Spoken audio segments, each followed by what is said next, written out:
Hello friends, it's winter here in New Zealand, so I pretty much look like this all the time now. This video has been a long time coming. It was supposed to coincide with the release of Zelda Breath of the Wild, so you can tell how long it's been in the pipeline, but sometimes life takes over. Today I'm going to be making some koroks, those adorable little tree creatures from the Zelda series. And Meg really wanted this video to be all about her, but she's a cat, so sorry Meg.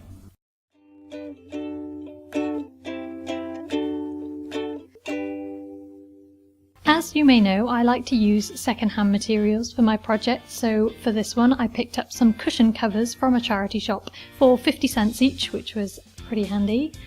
The material is quite thick and it's not ideal to work with, so if you are a beginner when it comes to sewing, then plain cotton is a lot easier to work with. You will also need a pencil. You will also need a couple of marker pens in green and brown. You'll need some bamboo skewers, some scissors, thread colours that match your fabric, pins and needles, some red beads and some small black buttons.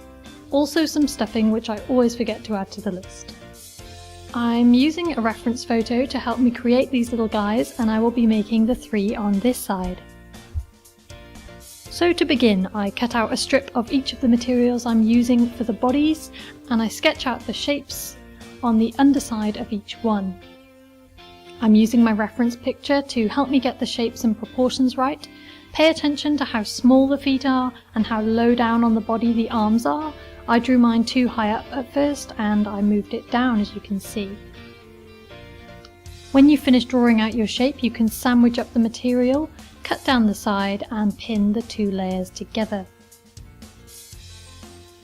Go ahead and repeat this with the other two pieces as well. Then you can go and sew around the line you've drawn with matching thread using a back stitch. Make sure the stitches are pretty small and you'll need to leave a gap of a couple of centimeters so that you can turn it back the right way round again. So I'm going to leave this pretty straight area here free from sewing so I can do that later. When you've sewn all the way around them, then you can start cutting them out and turning them back the right way round. You'll have to let me know in the comments what the new Zelda game is like if you've played it, because I have not, so tell me all about it. I'm just using the end of a bamboo skewer to push out the little arms and legs. And then now I'm continuing to use the skewer to push the stuffing into the plush as well. Once I've repeated those steps with all three characters, I need to close up the little holes in the legs. So I'm using the thread that matches up with the colour of the fabric to do that for each one. And here you can admire my beautiful new watch that I got during one of the weeks of filming this video. My old one, which you can probably see earlier in the video, was on its last legs. It was held onto my wrist with hair ties, and then the battery died, so it was time to get a new one. Finally, I've got three lovely little plushes and I'm ready to give them some accessories. So the next thing I need to make are the leaf-shaped masks. This process is very similar to the way I made the bodies, but I just didn't stuff them this time. So I drew out the shape of a leaf onto the fabric I'd chosen, and again I'm using some nice patterned materials, and I use my reference picture to choose the right sort of colours and get the shapes right as well. These are my leaves ready for sewing. So once again I pinned the two pieces of material together with the good sides on the inside. I backstitched around the line I drew, leaving a small gap, cut out the shape, turned it back the right way around, and finally stitched closed the gap. These are the finished masks. As you can see, they're nice and flexible. The other thing I've done here is made the top of the parasol that one of the characters is holding. I couldn't make the middle part as thin as I would have liked because I needed to be able to turn the fabric back the right way, but I can solve that problem later. Now I'm going to attach the masks to the faces. Because they're made up of two layers of material, you can just stitch the back layer of the mask to the face, and that way none of the stitches show on the outside. Fancy! I did a line of stitches down the middle of the mask and I left the edges free. You can then add the buttons to the top of the mask and try and attach these to both layers of the mask all the way through onto the plush itself if you can manage it. That means that everything will be securely attached, and I use some white thread for this part for a bit more definition.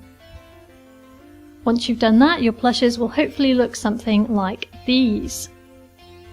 Now we just need to make the parasol.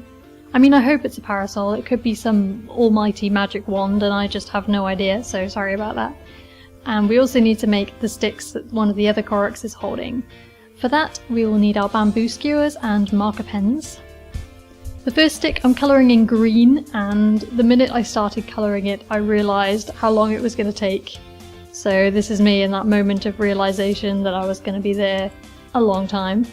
So you might want to use some paint or something to make this step not take forever. Once I've coloured the whole thing, I measured it up to the plush and chopped it pretty much in half. Why on earth did I bother colouring the whole thing? Nobody knows. Anyway, with a bit of difficulty, I cut it to the right length and I touched up the end with a pen. What a mission. Then I grabbed the top part of the parasol and I tied it around the top of the stick. Once I had tied it round, I put a couple of stitches between the tied parts just to hold everything together tightly. I'm going to attach the parasol with some invisible thread, basically quilting thread, but you could also use green thread or whatever you like. And I'm also going to just attach it to the back of the head, just here, to stop it from waving around too much. For the other accessories, I'm using a brown felt tip to colour another bamboo skewer.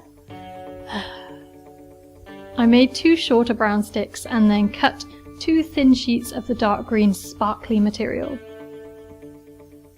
So then I went ahead and tied round these strips to the top of the stick. So I've got these 2 long tails coming out either side, and I threaded on a red hammer bead onto each side and tied another knot after it. I then trimmed the ends of the tails and I made the other staff in exactly the same way. The final thing now is to attach each staff to a little arm with some of the clear thread once again.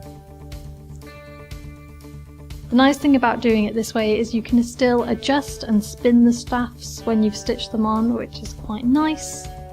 And there we have the 3 little koroks finished. So now guess what? It's giveaway time! I'm planning on doing more giveaways in the future because I love making things, but then my house just gets full of the stuff I make. So I not so recently hit 100 subscribers and I'm excited to do a giveaway as a result. So if you want to win all 3 of these little plushes, all you have to do is just make sure you are subscribed to this channel and then leave a comment on this video, saying whatever you want, but preferably not something nasty. I'm going to pick a winner at random from those who have commented and subscribed, and I'm going to announce the winners when I get back from my trip away to Indonesia, which is a thing that is happening shortly. Cool! Take care guys, and I will see you next time. Bye!